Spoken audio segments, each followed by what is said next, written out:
লক্ষ আকাশ নীল, হাজার হাজার তারা ওই নীলে অগণিত। আর নিচে গ্রাম গঞ্জ হাট জনপদ লোকালয়ে আছে ৬৯,০০০।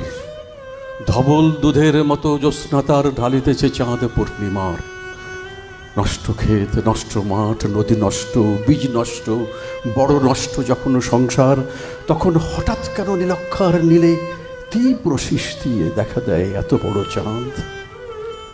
অতি অকস্মাৎ স্তব্ধ তার দেহ ছেড়ে কোন ধ্বনি, কোন শব্দ, কিসের প্রপাত?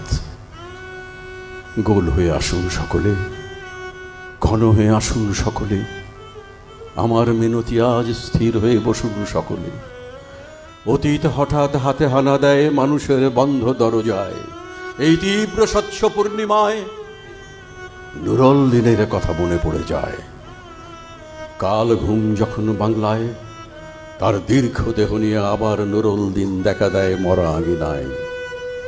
নুরল দিনের বাড়ি রংপুরে যে ছিল, রংপুরে নুরল দিন একদিন ডাক দিয়েছিল ১১৮৯ সালে। আবার বাংলার বুঝি পড়ে যায় মনে, নুরল দিনের কথা মনে পড়ে যায় যখন শকুন নেমে আসে এই সোনার বাংলায়। নুরল দিনের কথা মনে পড়ে যায় যখন আমার দেশ ছেয়ে যায় দালালেরই আলখাল্লায়। নুরল দিনের কথা মনে পড়ে যায় যখন আমার স্বপ্ন লুট হয়ে যায়। নুরল দিনের কথা মনে পড়ে যায় যখন আমার কণ্ঠ বাজে আপ্ত করে নিয়ে যায়। নুরল দিনের কথা মনে পড়ে যায় যখন আমারই দেশে, আমারই দেহ থেকে রক্ত ঝরে যায় ইতিহাসে প্রতিটি পৃষ্ঠায়। আসুন আসুন তবে আজ এই প্রশস্ত প্রান্তরে, যখন স্মৃতির দুধ জ্যোৎস্নার সাথে ঝরে, তখন কে থাকে ঘুমে, কে থাকে ভেতরে, কে একা নিঃসঙ্গ বসে অশ্রুপাত করে। সমস্ত নদীর অশ্রু অবশেষে ব্রহ্মপুত্রে মেশে।